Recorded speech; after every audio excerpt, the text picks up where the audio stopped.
পোশাক কিভাবে বদলে দিতে পারে আপনার জীবন। বন্ধুরা, কখনো কি ভেবেছো যখন আপনি প্রথমবার কোনো পরিচিত ব্যক্তির সাথে দেখা করেন তখন তিনি আপনার সম্পর্কে তার মতামত কিভাবে তৈরি করেন? একটু কল্পনা করুন, একটি বড় এবং দামি গাড়ির শোরুম, সেখানে একসঙ্গে দুজন লোক ঢুকলো। প্রথম জনের লকারে কোটি কোটি টাকা ভরা, কিন্তু সে নোংরা অপরিচ্ছন্ন পোশাক পরে, চুল না চিরুনি করে, পায়ে ছেঁড়া চপ্পল পরে শোরুমে ঢুকলো। অন্যদিকে দ্বিতীয়জন, লোকটির পকেট ফাঁকা, তার উপর ঋণের বোঝা রয়েছে, কিন্তু সে পরেছে সম্পূর্ণ পরিষ্কার পরিচ্ছন্ন ইস্ত্রি করা পোশাক, তার জুতো চকচক করছে, মুখে এক ভিন্ন তেজ। এখন আপনি সততার সাথে উত্তর দিন তো, শোরুমের মালিক প্রথমে কার দিকে দৌড়ে যাবে, কাকে সম্মান দেখাবে? আমরা সবাই জানি এর উত্তর কি হবে। তিনি সেই ব্যক্তিকেই সালাম করবে যার পোশাক ও রূপ আকর্ষণীয়। এটাই এই দুনিয়ার সবচেয়ে তিক্ত এবং নগ্ন সত্য। আজকের যুগের লোকে আপনার ব্যাংক ব্যালেন্স, জ্ঞান, ভালো মন পড়ে দেখে না, আপনার অবস্থান প্রথমে আন্দাজ করা হয় আপনার পোশাক থেকেই। আচার্য চাণক্য শতাব্দীর আগে মানুষের মনের এই সত্য বুঝে ফেলেছিলেন। সমাজের সবচেয়ে বড় ভুল ধারণা, আমরা ছোটবেলা থেকে একটি কথা শুনে আসছি, মানুষ পোশাক দিয়ে নয়, জ্ঞান ও মন দিয়ে পরিচিত হয়। চাণক্য এই ধারণাকে সম্পূর্ণ মূর্খতা বলেছেন। সাদা জীবনযাপন মানে দারিদ্রতা ও নোংরামির মধ্যে বাস করা নয়। সাদা জীবনের মানে হলো পরিষ্কার পরিচ্ছন্ন থাকা। আজকের যুগের কঠিন নিয়ম হলো যা দেখায় তাই বোঝায়। বাইরের জগতের আপনার ভিতরে উকি মেরে দেখার সময় নেই যে আপনার মন কতটা পরিষ্কার বা আপনার কত ডিগ্রি আছে। যখন আপনি নোংরা ও কুচকানো পোশাক পরে কোনো বড় কর্মকর্তার সামনে দাঁড়ান, আপনার পোশাক চিৎকার করে বলে, আমি একজন পরাজিত ব্যক্তি, আমার মধ্যে কোনো শৃঙ্খলা নেই। লোকেরা তখন আপনাকে হালকাভাবে নেয়, আপনার জ্ঞানকে মূল্য দেয় না। মনে রাখবেন, আপনার পোশাক আপনার চরিত্রকে বলে, তাই পোশাককে আপনার সবচেয়ে বড় শক্তি বানান। এখনই শুরু করতে যাচ্ছি সেই জাদুকরি 5টি নীতি। নাম্বার 1, সামনের ব্যক্তির মনের উপর পূর্ণ নিয়ন্ত্রণ।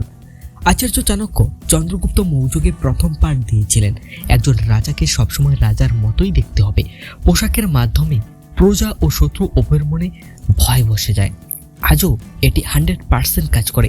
আপনি যখন চমৎকার পরিচ্ছন্ন পোশাক পরে বের হন, সামনের ব্যক্তির মনে একটা বার্তা যায়, এই মানুষটি অত্যন্ত শৃঙ্খলাবান, সফল এবং শক্তিশালী, ফলে তিনি আপনাকে সম্মান দিতে বাধ্য হন।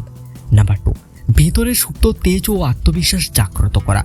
পোশাকের সরাসরি প্রভাব আপনার নিজের আত্মা ও চিন্তার উপর পড়ে।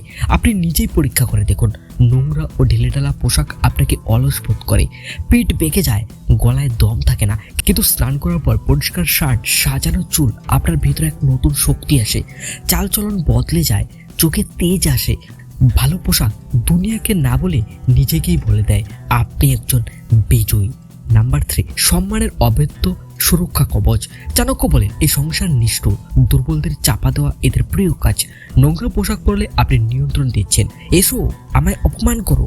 পরিষ্কার ও পরিচ্ছন্ন পোশাক আপনার চারপাশে সম্মানের এমন একটি ঢাল তৈরি করে দেয় যে কারো হিম্মত হয় না আপনার সঙ্গে খারাপ ব্যবহার করার। নাম্বার 4, বন্ধ ভাগ্যের দরজা খুলে যাওয়া। গরিব ও নোংরা পোশাক পরা মানুষকে লক্ষ্যে ছেড়ে চলে সাফল্য, ধন ও বড় সুযোগ যায় সেই মানুষের কাছে যার উপর লোকে বিশ্বাস করে, আর লোকেরা বিশ্বাস করে সেই মানুষটিকেই যে নিজের দায়িত্ব নিতে জানে। যে নিজের শরীর ও পোশাকের দায়িত্ব নিতে পারে না, তাকে বড় কাজে দায়িত্ব কে দেবে? কেউ দেবে না। নাম্বার 5, সময় ও স্থানের কূটনৈতিক জ্ঞান। শুধু ভালো পোশাক পরলেই হবে না, কোন জায়গায় কেমন পোশাক পরতে হবে তা জানা সবচেয়ে বড় বুদ্ধিমত্তা। শ্মশানে চড়া রঙের পোশাক মানে বোকামি, আর বিয়েতে একদমই নিষ্প্রাণ ফিকে পোশাক পরাও বোকামি। বুদ্ধিমান ব্যক্তি জলের মতো, কর্মস্থলে গম্ভীর, পুজোয় সংস্কৃতিবান, উৎসবে উল্লাসী পোশাক পরেন। সবচেয়ে বড় কঠিন সত্যটি হলো, পোশাক শুধু একটি দরজা খুলে দেয়, সেই দরজার ভিতরে টিকে থাকার শক্তি দেয় আপনার চরিত্র ও আচরণ। সোনার খাপে জড়ানো যদি তলোয়ারটি মরিচে পড়ে ও ভোঁতা হয়, তবে সেই খাপ যুদ্ধে কাজে আসে না। তেমনি দামি পোশাকের ভিতরে যদি তিক্ত জিহ্বা, নোংরা চরিত্র ও প্রতারণা থাকে, তবে পোশাক কিছু মিনিটের ছলনা ছাড়া কিছুই নয়। চাণক্যের কঠিন সতর্কতা, রেশমের কাপড়ে ঢাকা কাপুরুষ কখনো মহান রাজা হতে পারেন। ভালো পোশাক ভিড় থেকে আলাদা করে ও সুযোগ দেয়, কিন্তু নির্মল চরিত্র দেয় মানুষের মন জয় করার ক্ষমতা। আপনার শরীর ও পোশাকের পাশাপাশি সবসময় আপনার আত্মা, জিহ্বা ও আচরণ পরিষ্কার রাখুন।